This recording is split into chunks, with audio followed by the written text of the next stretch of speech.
The Little Engine That Could, retold by Walter Piper, illustrated by George and Doris Hallman. Chug, chug, chug, puff, puff, puff, ding dong, ding dong. The little train rumbled over the tracks.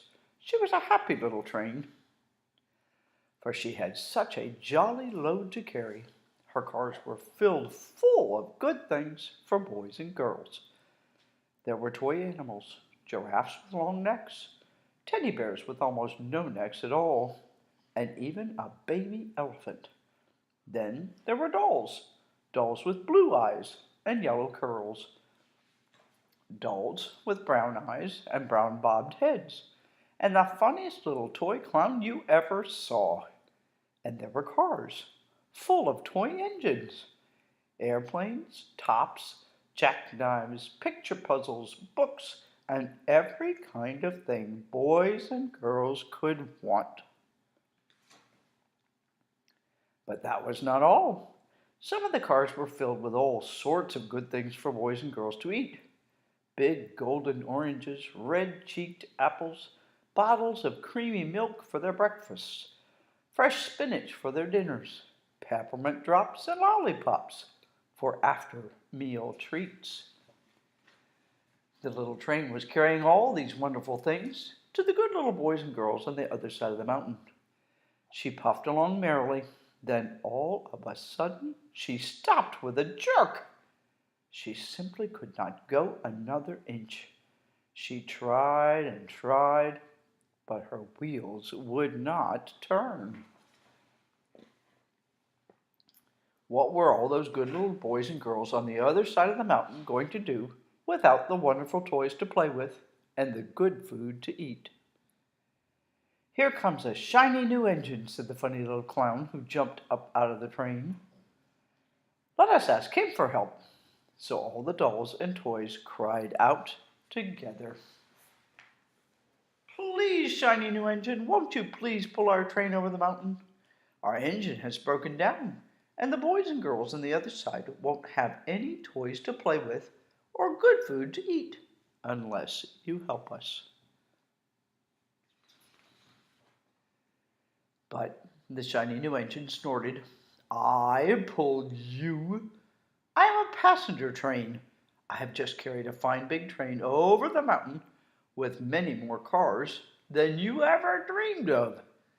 My train had sleeping cars with comfortable berths, a dining car where waiters bring whatever hungry people want to eat, and parlor cars in which people sit in soft armchairs and look out of big plate glass windows. I pull the likes of you? Indeed not."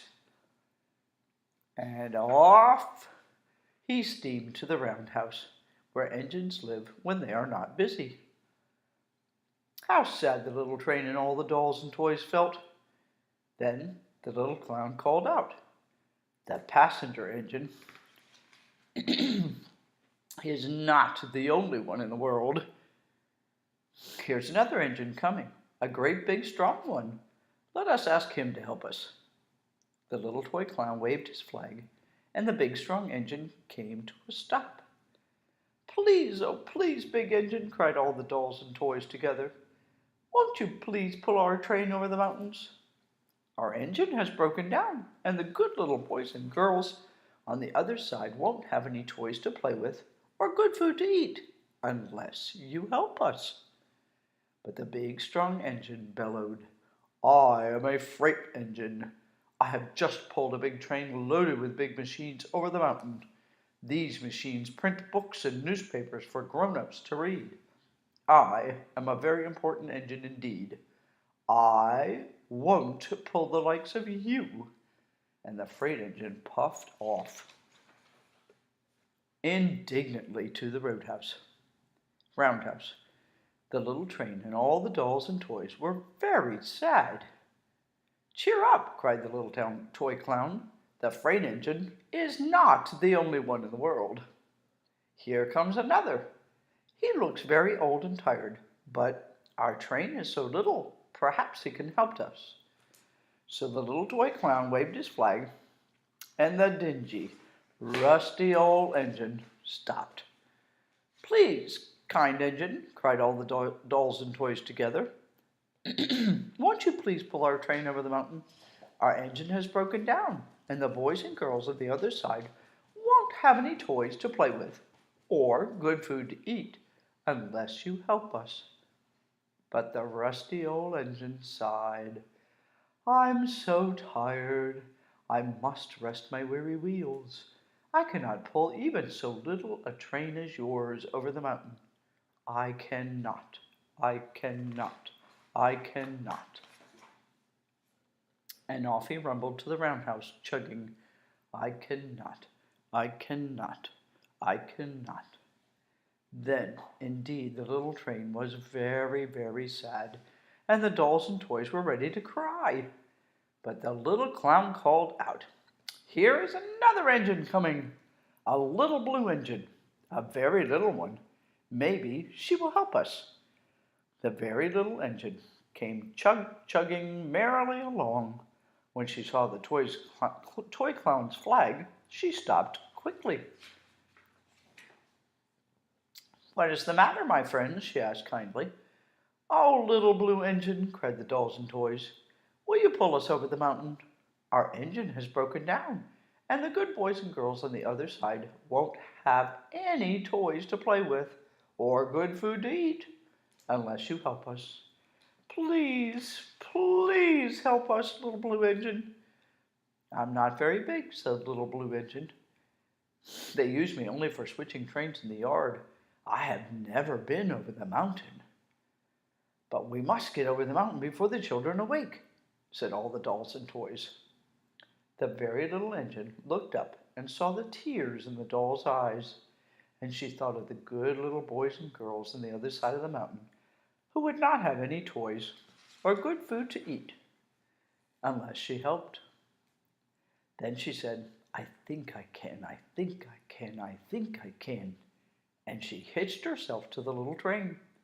She tugged and pulled and pulled and tugged, and slowly, slowly, slowly they started off. The toy clown jumped aboard, and all the dolls and toy animals began to smile and cheer. Puff, puff, chug, chug went the little blue engine. "I think I can, I think I can, I think I can, I think I can, I think I can, I think I can, I think I can, I think I can, think I can." Up, up, up, faster and faster and faster and faster, the little engine climbed until at last they reached the top of the mountain. Down in the valley lay the city. "Hooray! Hooray!" cried the funny little clown and all the dolls and toys. "The good little boys and girls in the city will be happy because you helped us, kind blue engine." And the little blue engine smiled and seemed to say, as she puffed steadily down the mountain, "I thought I could, I thought I could, I thought I could, I thought I could, I thought I could, I thought I could," and did.